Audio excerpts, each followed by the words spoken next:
feel like. And then I've been talking to a few of the girls that are competing at the moment. We've been throwing in some little intricate things and rah. So I thought it's time to just give like a general, these are the supplements we kind of play with. And then we can go like, specific kind of case studies and stuff. And I've got, the case study with like the girls and the sleep and stuff kind of at the end. Yeah. So when I look at supplements, I'm thinking like performance kind of objective stuff in the gym. Yep. So like performance muscle fat loss. Mm-hmm. Then I think supplementation like supporting day-to-day health. Yeah. And then I've got, and even then I feel like that's probably still more skewed towards active lifters. Like I don't spend a lot of time with like the gen pop that don't train. Yeah. So again, take all this stuff with like these people are training often. And then the other thing which I'm big on is the cognitive performance stuff as well, which I probably need to double down on a little bit more given my forgetfulness in my... You know what it is? I don't like my administration of the methylene blue, and it cost me a fortune to buy it. So I'm like in this, I don't want to buy another cognitive enhancing supplement when I should just use that, but I don't like the fact that it's like staining my teeth and shit. I already drink black coffee, so I'm already really self-conscious about it, Yeah. Anyway, that's my confession. Let's move on. Personal brand vulnerability. Let's move on. So I know we don't categorize protein powder as a supplement. I was going to say, we start at the very top. Yeah, right? so we don't categorize it as a supplement. Technically, it's a supplement. The murky ground that I feel like people get into when they do that is they don't treat it like a protein source. They treat it like you should have it in a certain scenario because it's supposed to like supplement. Like supplement means to add on, right? Yeah. So I would say this is the only kind of area where it's like semantics, but like I would treat protein like a protein source so that you can use it to conveniently get your protein levels up so you don't have to rely on a lot of meat, a lot of dairy. And then even if you don't like those food types for whatever reason or you don't eat them for whatever reason, finding other places to get the protein is pretty tough without supplementing it. So that's, kind of where I sit with the protein powder side of things. I'm the same. So with that said, do you have a particular protein blend type? Yeah, I was big on this. Lean towards. You know what? I was really big on isolate post workout, and really big on the fact that we were trying to maximize digestion and all of that. Remember paying fucking squillions of dollars for the hydrolyzed one? Yeah, and like even now, like isolate is $58 a kilo. Yeah. Roughly, and that's even pretty cheap compared to some brands that double down on the flavor. Yeah. So I have moved more away from that. I think like rationally, if you took a protein out and you just ate a protein-based meal, you wouldn't really be looking at rates of digestion and whatnot. And even if we look at like data and research, it's like the numbers, hitting the numbers of the proteins amounts prescribed for you per day is more important. So that's where I'm like, it's probably, if you stomach a concentrate, if you stomach a blend, if you stomach, if you do need an isolate because maybe you're lactose intolerant or something like that, absolutely fine. I don't really have a... You're a matrix guy though, right? I like matrix. It mixes... Bulk nutrients matrix. Correct, yep. Discount code, which I don't have. But anyway, get it. It's good products. So... I like it because it mixes well in the food. Yeah. Casein and like a little bit of fat and in the protein itself like does cook better. Yeah.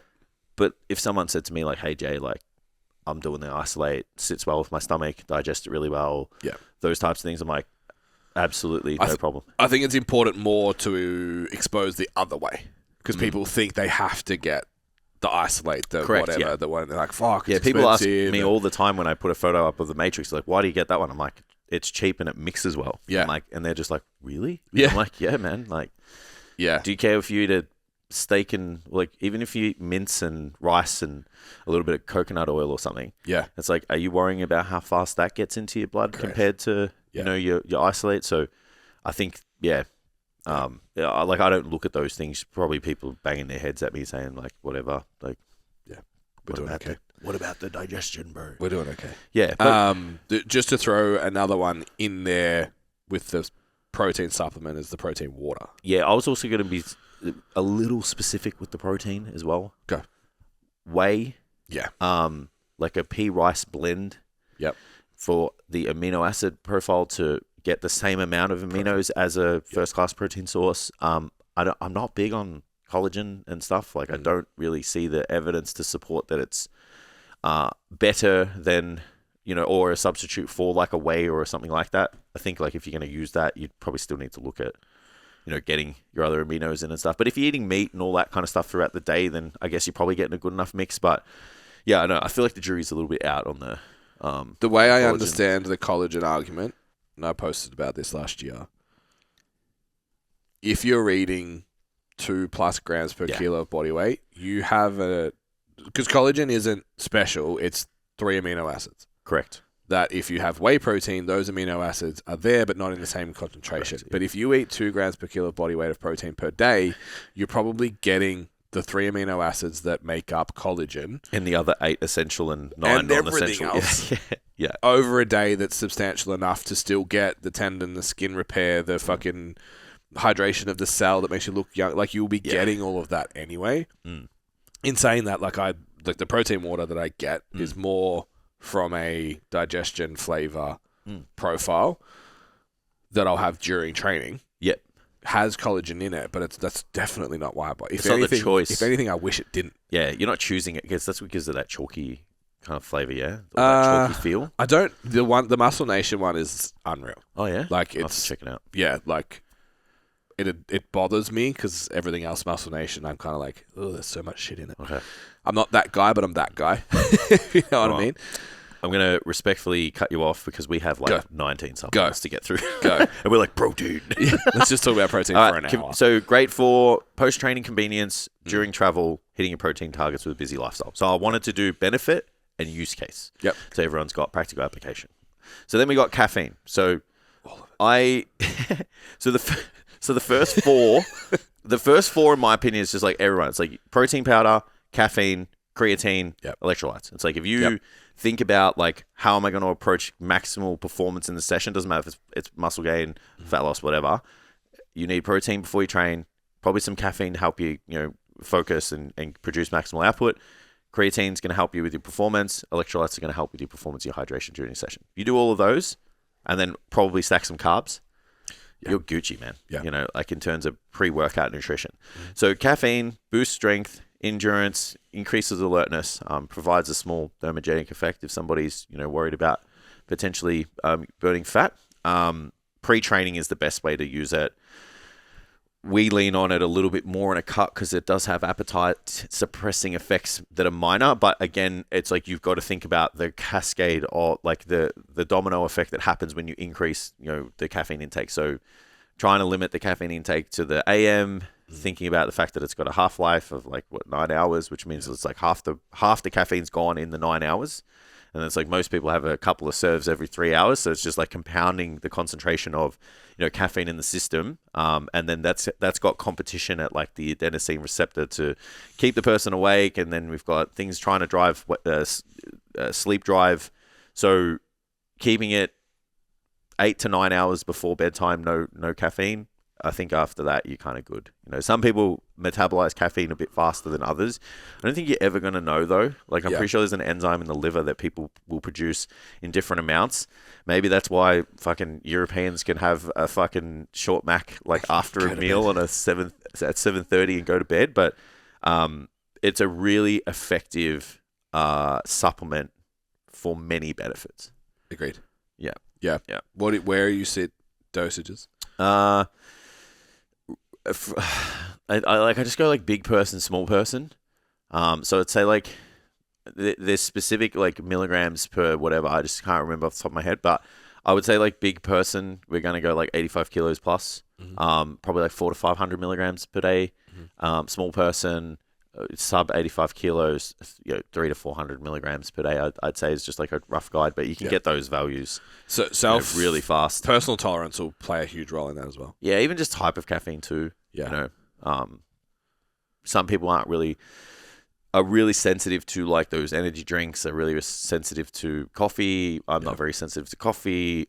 sometimes, depending on the formula of the energy drink, I am sensitive to. Yeah. I don't like those like the caffeine matrices that have like the the fast acting ones that like kind of send it through the roof, and they kind of have a crash, and then you've got another one that kind of tapers to catch it. Yeah. Yeah, it's just like it's too much for me. I'm like I feel anxious, and then I feel tired, and then I feel I'm just like coffee just gives me this nice little buzz, and it's nice and consistent, and kind of just gives me like a good peak and a good low, Yeah. I'm the same. I'll choose a non-stim pre and have coffee. I think that would have to do with like the other parts of the formula, because you're supposed to have like tyrosine and all of those things in certain amounts that are going to help, kind of sustain the peak of the caffeine and whatnot. But caffeine in itself, you could get away with just using that for most people. I reckon if you're caffeinated and you're hydrated, that they're the two major elements for performance. I think most people that experience the requirement of caffeine later in the day are dehydrated too. Absolutely. I notice that myself. It's like, you don't need a coffee, you need a liter of fucking water. And you need to do some push-ups or something. Yeah. Like you need to just move your body. Yeah. So creatine, really beneficial. We've spoken about it a lot on the podcast. Obviously, it's got great, performance enhancing benefits because it's got, tons and tons and tons of research backing it to do so. It increases strength, allows you to perform more, kind of, I guess, like overall training volume, get better recovery between your sets. It can increase, your muscle size comparative to people who don't take it. The best way to have it is probably daily. There used to be like a creatine loading protocol. Yeah. I'm pretty sure you get to the same level of saturation if you're taking 5 grams per day compared to doing that loading protocol. So I would just take it, your 5 grams just make it a habit. Pre or post workout. It doesn't really matter when you have it. It's just 5 grams a day. I would also argue if you have a lot of meat, I don't know if you would need it, but especially red meat. But supplementing it's good. We've talked about the cognitive benefits that it can give people, especially with like a high workload and stuff. You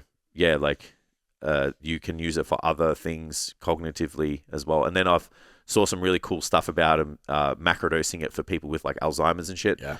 And it seems like it's doing some really cool stuff there. So there's going to be more uses for it, I think, as we find more answers. Wonder if they'll make one that tastes good. Yeah, the chalkiness. 20 grams, it's rough. Bro, even today I was like, I had 2 scoops of protein powder, so I was like, that'll mix it out. And it's just like, when you drink it and you can feel the grittiness in your teeth. I'm like, still no. This is shit. Yeah. One that doesn't get talked about enough, in my opinion, is electrolytes. Yeah. So big on the use of electrolytes pre and intra-training. Because maintaining hydration is super important. Like we want optimal nervous system function, optimal muscle function, which is muscular contractions, and we also want to like do our best to kind of limit fatigue as much as possible. Yeah. Just like have this really good flow of circulation, hydration in the blood, all those types of scenarios.